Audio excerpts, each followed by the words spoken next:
I lament that we have the Bureau of Immigration here, but he seems to be unaware at all about the alleged turnover of these 30 nationals. Nevertheless, Mr. Chair, considering the conflicting versions of what possibly happened to these 30 nationals, I wish to share to the committee one of the interview of the former president, and I hope we can hear some enlightenment from DG Villanueva if he has something to say about this interview of the former president in relation to these 11 or 13 Chinese nationals. So you have a video to show. Yes, Mr. Chair, and I understand that the Secretariat is ready to play. Secretariat? For the guidance of everyone, hinahanap po natin kung nasan yung 11 or 13 Chinese nationals who were allegedly turned over to the Bureau of Immigration after the Dumoy raid on December 31. What's the year, Mr. Chair? 2004. Nila na ginawa mo. Kaya yung sa Dumoy, inubos ko talaga.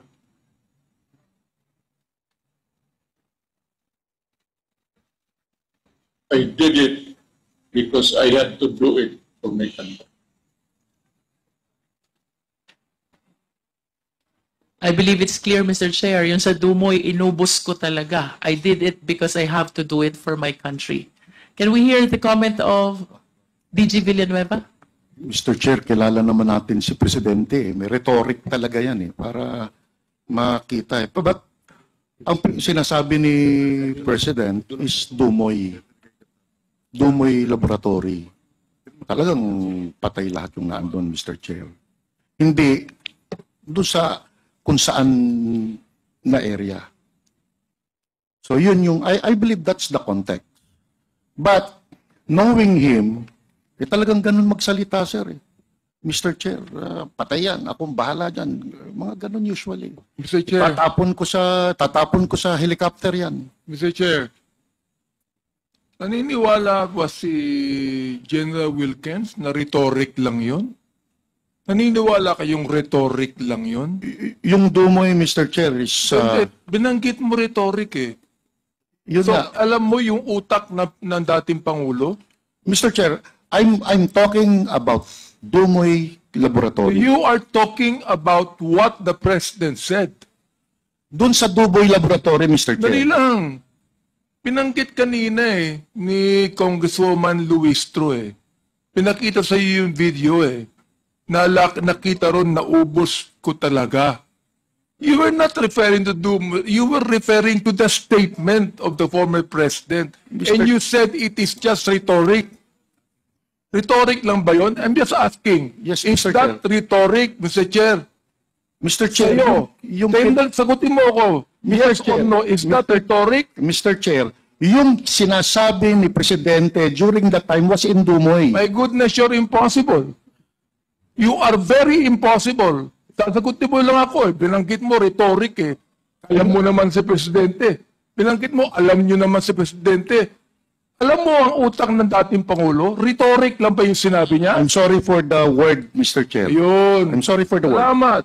Mr. Chair, just a very short interjection if my good friend Congresswoman Jinky Luistro would allow me. Well, the committee, Your Honor, does not really allow interjections, but since the good Congresswoman from Batangas allowed you to, then perhaps if it is maybe 30 seconds short, you can... It's very, very short, Mr. Chair. Can we play again the video?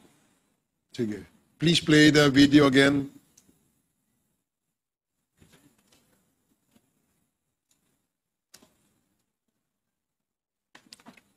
Comsec, can we play again the video?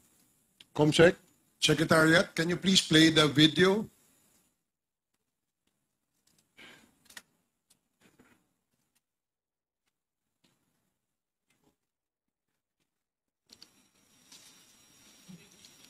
The video that was just shown earlier, Mr. Chair, where the President mentioned about naubos ko lahat. Nila na ginawa mo. Kaya yung sa Dumoy, inubos ko talaga.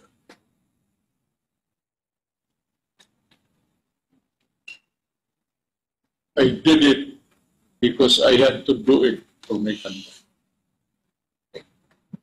Mr. Chair, just want to be clarified because we apparently have a scenario here where there are 11 Chinese nationals that were turned over, and there are also killed foreign nationals in Dumoy. I just want to be clarified because DJ Wilkins mentioned categorically that the president was specifically means Dumoy. Can we put that into record, Mr. Chair, that he knows exactly what the president was talking about?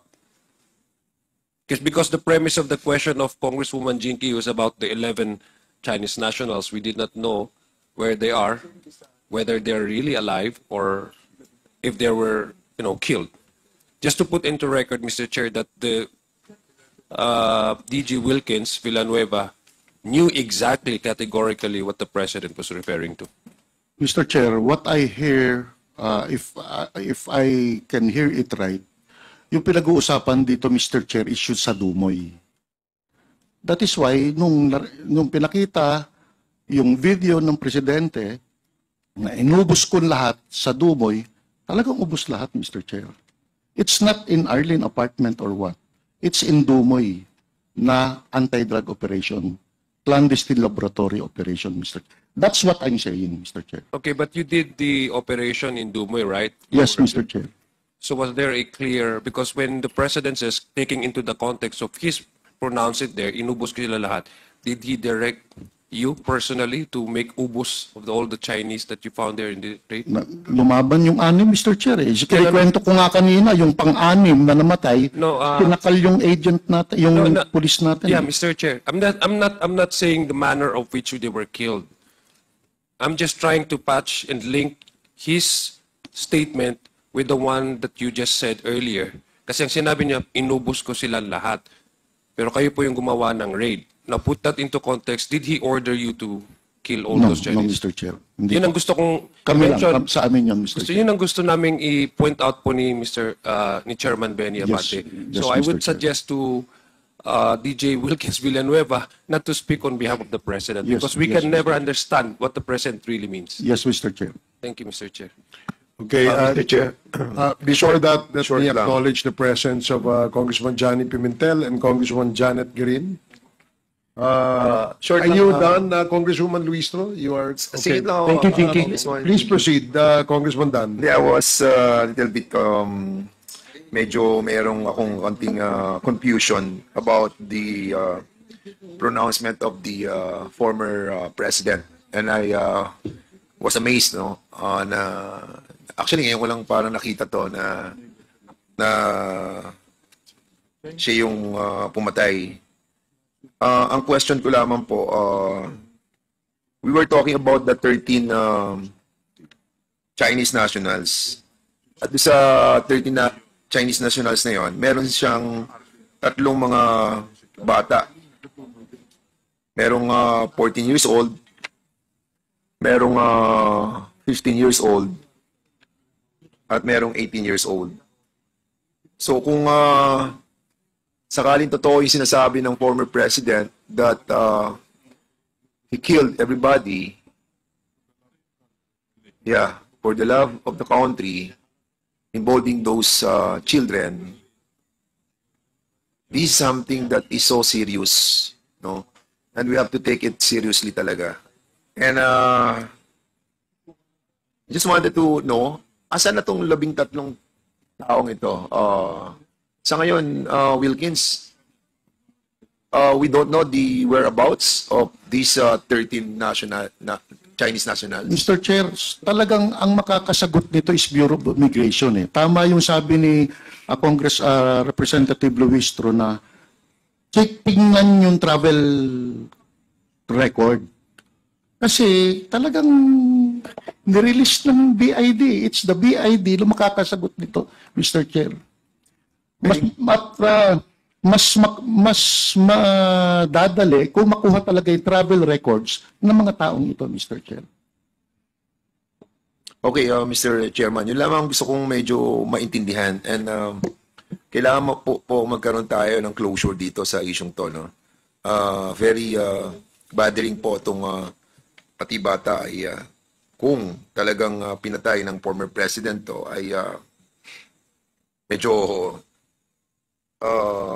bothering to that even the Chinese embassy must be aware of what happened. What about the Chinese embassy? Ano naging reaction nila on these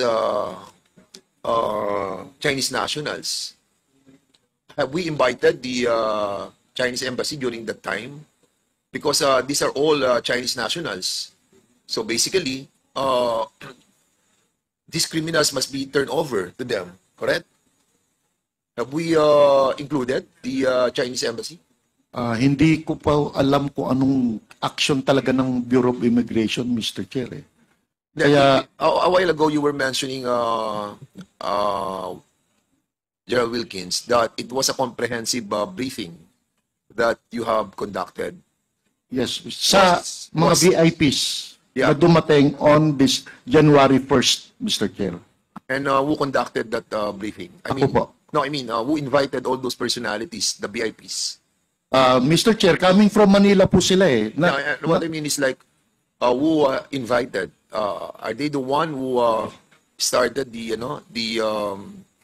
the meeting, or sila po ba nagpatawag, or it was you who have invited those VIPs? Sinundo, Sino Mr. Chair, ano po yun? Yung VIP o yung, ano po yung tanong niyo po ulit? You were telling us, di ba, na meron kayong kinonduct na briefing, di ba? Yes, Mr. Chair. Involving the immigration, Angelo Reyes. Walang, A while ago, you were telling that. I heard you. yes, pero hindi ko alam kung may immigration doon, Mr. Chair. Kasi ang sinalubong namin from the airport, yung Davao International Airport, Yes. merong isang VIP room doon, Mr. Chair eh. Yun yung holding area namin na So, lahat ng VIPs. who are those people? I mean, sila ba nag-start nung nagpatawag nung briefing, or it was you? Ako po, hindi po. Sinundo ko po sila. So, while magkakasabay sir sila, General Reyes, General Aglipay, General De Leon, General Abinido. So they Magkakasabay went sila. there on their own volition? From Manila. They went there on their own volition, or you're the one who called them over? No, they decided to come over sa Davao City because of that anti-drug operation, Mr. Chair. So what I did is para isahang briefing, doon ako sa airport lounge nag-conduct ng briefing for all of them. Bago i-travel sila papuntang Dumoy Laboratory so that alam nila anong i-expect nila doon sa area. Alright. So I decided to conduct the briefing for them.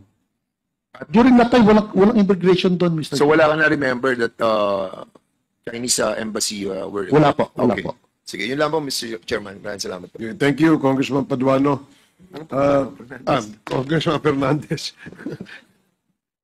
The next to interpolate is Congressman Abante, and then after Congressman Abante, we will proceed with another presentation. Mr. Chairman, With the indulgence of Congressman Abante, sige, Go ahead. Congressman Paduano, if it's just very short, we will allow... this is just a manifestation, Mr. Chairman, and I don't need answers coming from the resource person, especially to General Wilkins. Mr. Chairman, the last statement made, kasi kanina wala ako dito, nung sinalaysay yung nangyari talaga sa Dumoy, yung pagkamatay, when he stated that yung pinakahuli na Chinese national na namatay, sinakal daw yung isang ahente.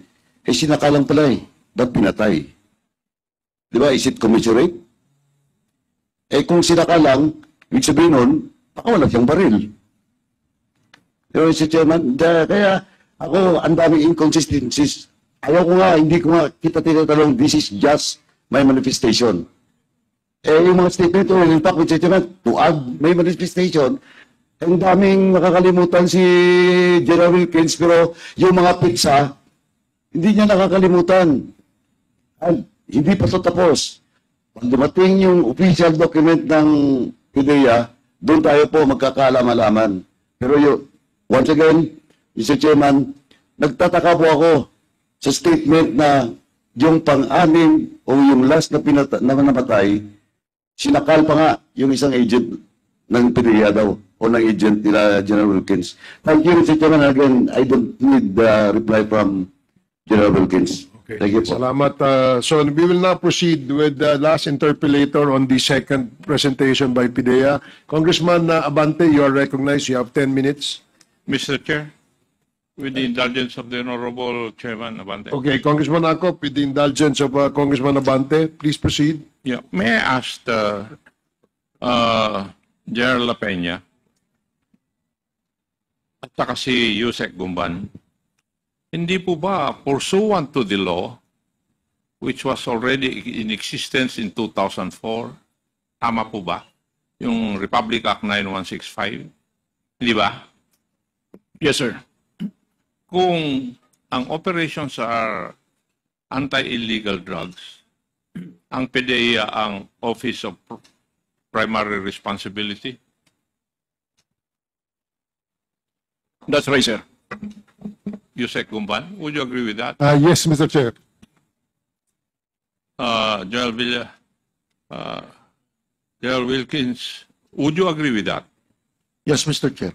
So, in other words, yung lahat po na nangyayari from December 31 to January 5, dapat kayo po ang nakakaalam dahil kayo po ang Office of Primary Responsibility.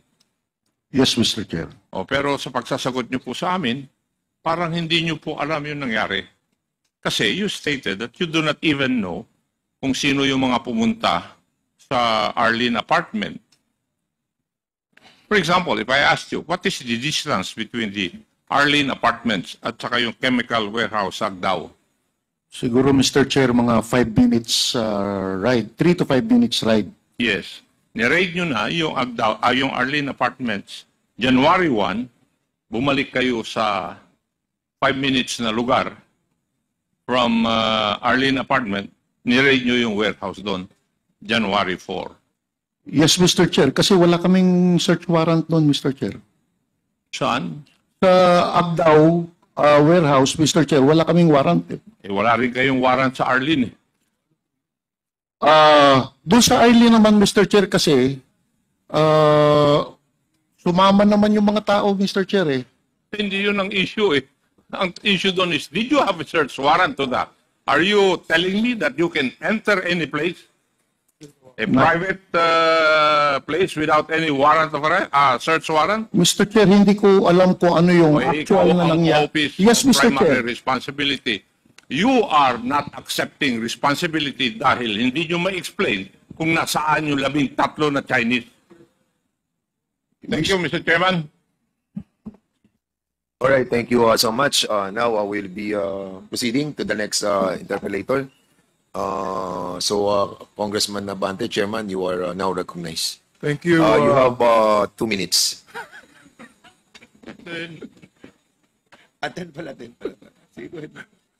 Thank you, Mr. Chair. Akala ko meron ka ring interpellation. Yung pala, ikaw na yung chair. Anyway, hihingi sana ako ng oras sa pagkakataong ito to be able to read the certain statement of Las Cañas, no? Sa kanyang affidavit. May I, Mr. Chair? All right, go ahead, Chairman. Ito po ang sinabi niya. I called up Sunny at tinatanong ko po kung sino yung Sunny. Ito pala yung Sunny Buenaventura na General Wilkins, driver mo to, no? Hindi po. Driver ni? Hindi po, Mr. Chair. Driver the former president. I called up Sunny immediately and told him about the money deal Alan C. proposed to me. And Sunny told me to wait for a while because he would inform RRD who is sitting beside him.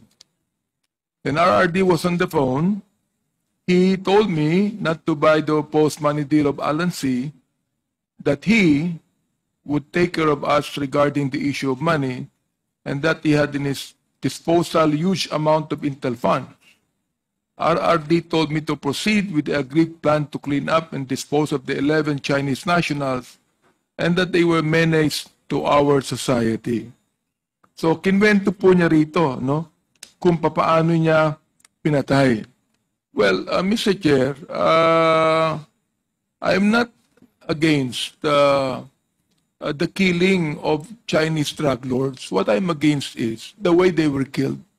Di ba? I mean, hindi naman yung pagpatay. Siguro, kakampihan ko na rin na pinatay itong mga drug lords na ito eh. Pero ang iniisip ko, yung the way kung paano sila pinatay. Ito, sabi dito, sabi dito ni Las Cañas, so sinabi niya, yes sir, and it ended our conversation. SPO4 Ben Laud approached me and whispered to me that everything is ready now. It was past 2 a.m. In the morning. SPO4 Ben Laud and I instructed our force multipliers or the RRA assets. There were more or less 4 of them to bring the 11 Chinese nationals to the mountainous area of Laud Quarry, where an 8-foot deep, more or less 6 feet in length, ready for the 11 Chinese nationals involved in the production of illegal drugs in a drug laboratory in Davao City. Thereat, I shot first Alan C. twice in the head using a 22 caliber pistol with silencer. Then 2 of our force multipliers men dragged the dead body of Alan C. near to the mouth of the grave, tossed the dead body deep down to the common grave. Then followed by the 8 other Chinese nationals. I shot them alone with a pistol, one by one, twice in their heads to the ground. Then I let Jim Tan shoot the other 2 male Chinese nationals, and he did. The 11 Chinese nationals rested in peace in their common grave with bullets in their head, and the rest was history. Ito po ay sinabi sa affidavit ni Mr. Las Cañas. Halimbawa, ikaw, General Wilkins, gagawin niyo ba yung klase ng pagpatay na ginawa ni Las Cañas? Hindi po. Yun. Okay. Ibig sabihin, naniniwala din kayo sa due process, correct? Yes, Mr. Chair. Ayan. So, mali yung kanilang way ng pagpatay. Hindi ko kasi kilala si Las Cañas talaga. Hindi yung pinag-usapan. So, mali talaga si Las Cañas. Ayun. Yun ang gusto kong sabihin mo sa akin. Mali po si Las Cañas. No? Hindi ka sumasang-ayon Yes. kung paano sila pinapamatay. Di mali ang ginawa ni Las Cañas. Yes, sir. Oo. Pero ito, personal testimony ni Las Cañas to na ginawa niya, no? So, ito, gusto kong tanungin si Mr. Asierto. Andiyan po si Mr. Asierto? Oo. Andiyan pa. Well, bago yan, habang ating inaano pa si Mr. Asierto, gusto ko rin tanungin ng ibang general dito. Oh, General La Peña, general ka rin, di ba? Oh. Yes, Your Honor. Hindi mo rin gagawin to. Yes, definitely not, Honor. Oo. Naniniwala rin kayo sa due process. Yes, Your Honor. Okay. So, mali ang ginawa ni Las Cañas. Yes, Your Honor. Mali, Alright. Your Honor. Sino po yung ibang general dyan? Sagutin niyo ako. General Nico, pagkasabi mo nga sa akin, ikaw ang PIDEA head dito, di ba? The officer in charge, sir. Yes, sir, it is very wrong. So, mali-mali yung ginawa. Yes, sir. No? Ngayon look ito Chinese drug lords to di ba? I mean, look tanggapin natin na dapat patayin itong mga ito. Pero, katulad nyo, naniniwala din po ako sa due process. Okay. Andyan si Mr. Peldon. Ikaw nasa PNP rin, di ba? Dati. Am I right? Army. At sa Army ka, dati, di ba? Oo. Ano po yun? Marines, Your Honor. Marine. Yan. Matindi ang mga Marines. Believe ako sa mga Marines Pero, gagawin mo rin ba ang ginawa ni Las Cañas? Kung yung pagkakataon ka. No, Your Honor. Ha? No, Your Honor. Okay. Kung naniniwala ka rin sa due process, yung po ang sinasabi natin dito, sa taong bayan po natin. Sa akin, okay lang po na arrestuin natin, idemanda natin, kasuhan natin yung mga Chinese na yan, pa-deport natin, o kaya naman pag nang laban, patayin natin. Pero yung ginawa nila sa Kanyas, mali. So I'm not against this war on drugs. What I'm against is, unang-una, bakit maraming napatay? Pangalawa, bakit ganito ang pagkakapatay? At pangatlo, bakit parang may utos ang dating Pangulo rito? So, Mr. Ejerto, nakita mo yung dalawang video na kanina nakita natin, no? So, palagay nyo, ano po kaya ang tinutukoy ni former President nung sinabi niya na inubos ko talaga? Ano po kaya ang tinutukoy niya dito sa inubos niya? Anong masasabi niyo dito?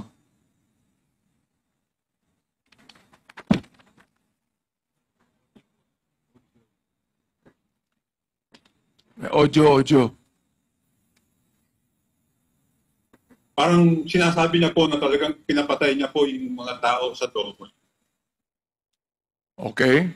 So, Ano mo kasi, Dumoy, malaki naman yung Dumoy. So, pinatay niya yung mga taong ito. Pala sa Dumoy yata, 6 pang napatay, General Wilkins, no? Yes, Mr. Chair. Doon sa Arlene, 13. 13 ang pinatay. Hindi ko alam, Mr. Chair. Oo, 13 ang pinatay. Alam mo yon, di ba, Mr. Ejerto? Yung 13 po sa Arlene apartment. Yes, alam ko po, yes. na-release po sila. So, alam mo din yon. Hindi po sila pinatay. Alam ko po, na-release sila ng BID. So, ibig sabihin, ang inyong pagkakaalam, ang inyong paniniwala, na itong statement na ito ng ating dating Pangulo na inubos talaga, kung kayo ang nakarinig niyan, ubusin nyo rin, correct? Most likely po. Ayun. Sapagkat utos ng Pangulo. Tama po ba ako? Opo. Na, alam mo, the thing is, nababanggit kasi palagi, dapat patayin to sapagkat mahal ko ang bayan ko eh. Alam nyo, kayo mga general, sinabi nyo mali ang the way na pinatay itong mga to. Pero mahal nyo ang Pilipinas, correct? Yes, Your Honor. Mahal nyo ang Pilipinas, at dahil mahal nyo ang Pilipinas, mahal nyo ang saligang batas, correct? That's right, Your Honor. Ang saligang batas sinasabi na kinakailangan may due process, correct po ba? Yes, Your Honor. O, so wag mo natin nga sabihin na sapagkat mahal mo ang Pilipinas, ipapatay ka ng tao ng hindi tama sa pagkakapatay. Anyway, Mr. Ejerto, ulit, no? The PDEA claims, that in 2004 to 2005, there were several raids conducted across Davao City, no? Particularly Arlene Apartment, sa isang clandestine laboratory in Dumoy, sa isang industrial compound in Bunawan, sa isang chemical warehouse in Agdao. Do you confirm this, Mr. Ejerto? Yes, Mr. Chairman. So dito po sa 4 na raids na ito, andun kayo? Sa Domoy, opo, nandiyan po ako. Sa Arlene, wala kayo doon? Yung kinuha po nila yung mga tao sa Arlene apartment, wala po ako. Wala ka doon. Doon sa industrial compound, sa Bunawan. Opo, nandun po yung Andun kayo? scrapper. Oo. Nandun po ako. Doon sa chemical warehouse in Agdao, andun din po kayo? Opo, nandun din po ako. Okay. Now, kasama nyo rin po ba sa raid na ito na nandun kayo si General Wilkins Villanueva? Tama po ba? Opo. Oo. Okay. General, kinukumpirma nyo rin po ba ito? Yes, Mr. Chair. Okay. So, kasama po kayo sa Dumoy raid. Kasama Yes, kayo doon. Mr. Chair. Okay. Kayo po ba pinaka-lead doon? Sino pinaka-lead doon? Ako po, Mr. Chair. Ikayo, oo. Sa surveillance na ginawa bago yung raid na ito, kasama rin po ba kayo? Mga tao na namin po yan, Mr. Chair. Mga tao nyo na. So, Mr. Ejerto, Naalala niyo po ba kung bakit naging target yung 4 na lokasyon na yan? Naalala Opo. niyo? Opo. Meron po ba kayong ginawang surveillance dyan bago niyo ginawa yung pag-rate? Opo. Sinurveillan po namin sila ng matagal. Opo. Kasama po ba kayo sa mga nag-surveillance sa mga areas na yan? Hindi po sa lahat ng pagkakataon. Ang talaga po naggawa ng surveillance ay Okay, pero kasama kayo sa ibang surveillance na ginawa. opo. So, sino-sino po ba yung kasama nyo sa nag-surveillance? Si Captain Pardo, si Captain Pardo, si then Sergeant Perote, Sergeant Perote, and Jerry Dewana po. Okay. Mr. Chair, gusto ko lang ulitin by way of manifestation na tulad po ng ating mga mabubuting general dito, naniniwala po sila sa due process, pero mahal din po nila ang kanilang bansa. Ano? Ang sinasabi ko lang dito ay ganito. Naniniwala po ako sa war on drugs. Naniniwala po ako ng mga Chinese drug lord na ito, hindi manatiling buhay kung kinakailangan patayin. Pero naniniwala rin po tayo sa ating saligang batas. Oho, na kinakailangan po may due process na ang suspect is considered innocent until proven guilty. Na ang pagkakapatay na ginawa ni Las Cañas, kung totoo yan, ay maling-mali at hindi dapat sa ating demokratikong lipunan. Yun lang po, Mr. Chair. Salamat po. Thank you, Congressman Abante. Just like what you stated, this representation also feels that due process must always be extended to the people.